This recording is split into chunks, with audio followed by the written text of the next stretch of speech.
O, bes, share ko lang. So, naghahanap ka na naman ng mapagkakitaan. Ito ang tips ko sa'yo. Magtinda ka na lang ng avocado Graham. Dahil nga napaka-trending ito at sure, tsak, mabibili ito pag binenta mo ito sa mga suki mo or sa market. So, paano nga ba gawin? Napakadali lang at napaka-basic lang. Basta discarding malupit ang kailangan para makabenta. So, paano nga ba? Siyempre, bumili ka muna ng avocado sa palengke. Alam mo ba ang bentahan nito ay 180 to 160 ang isang kilo? Oo, bes, napakamahal ng avocado sa panahon ngayon. Oo, ay nako talaga, yung nabili ko ang una na avocado, 160 pero bulok siya, bes. Hindi ko sulit. Gusto ko sanang ibalik doon sa aking pinagbilihan. Pero wag na nga na. So pagkatapos kong hinati yung ating avocado, kailangan nating i-blender yun, best. Dahil isasawag natin ito sa kanyang sauce. Ayan, kailangan dapat pinong-pino. Tapos pag na-blend mo na yan, ay ilipat mo sa bowl. Tapos add ka ng 2 lata na cream dinsada. Cream dinsada lang ang bilhin mo, best. 2 ang ginamit ko dito. Pero nag-add pa rin ako dito ng Nestle cream or all-purpose cream. Dahil nga medyo kulang yung ating sauce na ginawa, kaya nag-add na lang ako.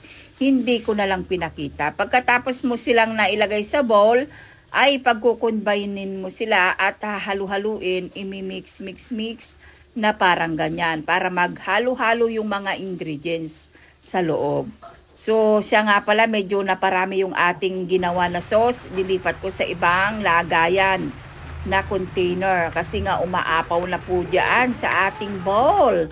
Kaya nilipat ko sa ibang container. So, yung ibang avocado na natira, i-slice mo lang na parang pa-cubes. Dahil nga pang-toppings natin ito sa may loob, sa may gitna ng ating Grahams. Ayan. Lagay mo rin siya o ilipat mo sa my bowl. At pagkatapos bumili ka ng tab, 500 ml po ang aking gamit dito sa tab. Pagtapos mo lang na-combine yung ating avocado mixer, ay ilagay mo din sa my tab.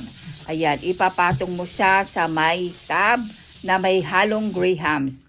Repeat lang ang proseso, tapos maglagay ka ng avocado na parang ganyan.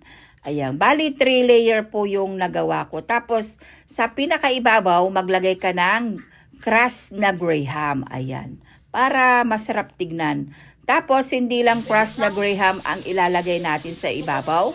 Siyempre maglalagay din tayo ng avocado.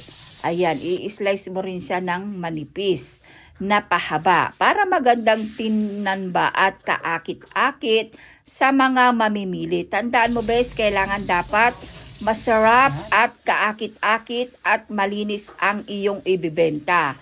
Tapos pipicturein mo yan at i-upload mo sa social media para maraming makakita na friends mo or mga kliyente or suki at maakit sila at bumili sila sa iyo. At pagkatapos mo silang nailagay lahat sa tab, ay kailangan natin itong palalamigin sa may ref. Oo, mas masarap ang avocado Grahams pag malamig. At alam mo po ba kung magkano po ang benta po namin dito? 120 po ang isang tab sa 500 ml na tab. At pagkatapos po ng magdamag na naka-ref or 24 hours na naka-ref, kailangan mo siyang kunin at titikman natin kung anong lasa ng ating ginawang finished product na avocado Graham. So halika na!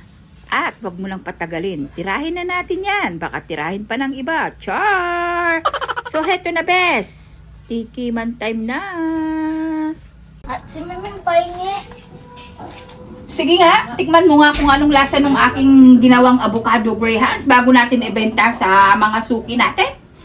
Tapos i-rate mo kung ilan ang rate niya, kung masarap ba o matamis lang. Opo.